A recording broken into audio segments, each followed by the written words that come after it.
təbii ki də güclü yaddaş da analiz etmə bacarığı da çox önəmlidir. Çünki güclü yaddaş istər-istəməz bizə oyunun açılışlarını və tipik sonluqları bilməyə kömək edir.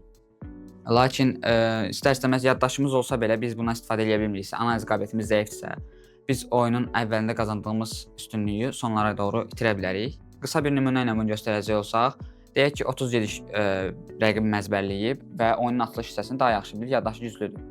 Mən 7-ci gedişdə ona tamam fərqli bir gediş eləsəm, bu artıq onun üçün bir problemdir. Avtomatik olaraq analiz edib həmin vəziyyətdən çıxmağa çalışmalıdır.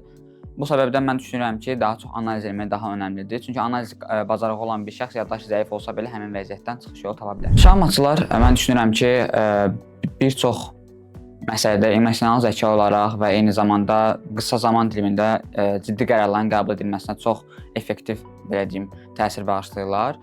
Daha çox bunu şəxsi həyatda müşahidə edənlərdən biri də elə mənəm, təbii ki də. Sadəcə tam olaraq hər hansı bir sahə deyə bilmirəm, çünki bütün sahələrdə bu yansıyır. İstər şəxsi inkişaf baxımından, istər karyera yüksəlişi və s. Daha çox deyə bilərəm ki, produktiv yanaşma, hazır cavablılıq, emosional zəka və vaxtın idarə olunması üçün bu, yəni deyəm ki, bu məcrada şahmatın daha çox təsiri var. Təbii ki də bu fərddən fərdə görə dəyişir, çünki xarakterlər müxtəlifdir. Bu suala belə cavab verə bilərəm ki, daha çox bizdə daxili bir deyim çəkişmə baş verir oyun sırasında. Ətrafdan biz çox sakit görünə bilirik, ancaq əslində qalsa biz hər zaman o problemlərlə üzləşirik. Bu problemlər hansılardır? Buna time management deyə bilərik, vaxtın idarə olunması. Bu daha çox cheat notda özünü göstərir. Oyunun sonunda vaxt az qaldığı zaman düzgün qərarların qəbul edilməsində yansıyır.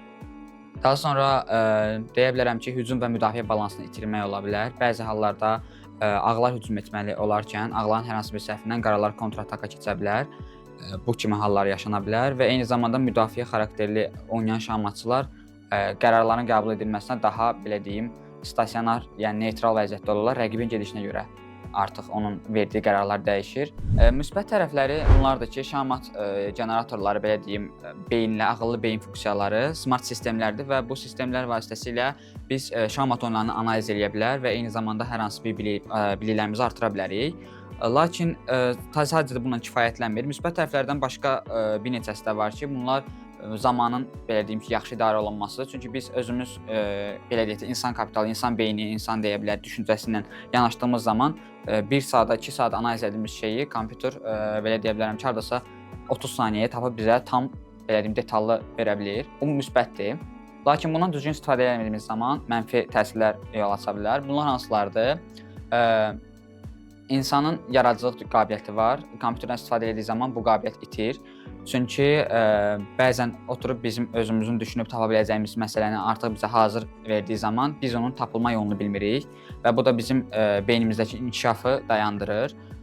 Şahmata yeni başlayanların ən çox problemi də budur ki, özləri şahmatı analiz eləmir və kompüterlərdən istifadə edirlər və bu da çox ciddi fəsadlara yol açır.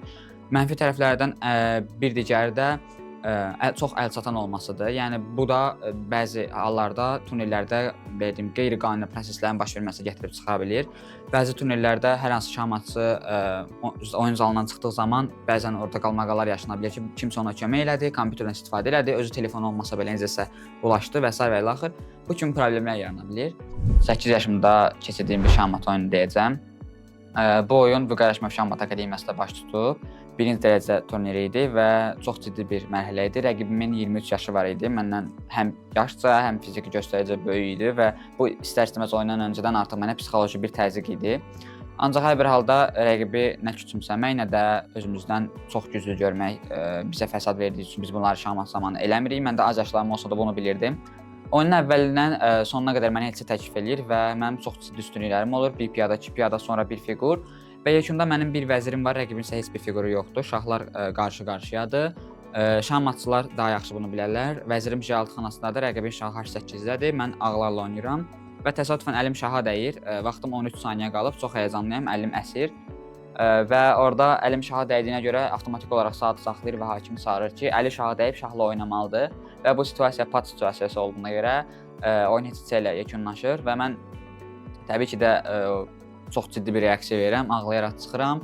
Orada mərhum şahmatçımız Vüqar Həkimovun anası mənə yaxınlaşır və Emin ağlama, bu dəfə uduzmusan, gələn dəfə qalib gələrsən. Bu tipli mənə dəstək olmağa çalışır. Və mən də orada bir reaksiya verirəm ki, mən uduzmamışam, sadəcə olaraq heç olub, o mənə uda bilməzdi, mən qalib gəlirdim və s. və ilaxır.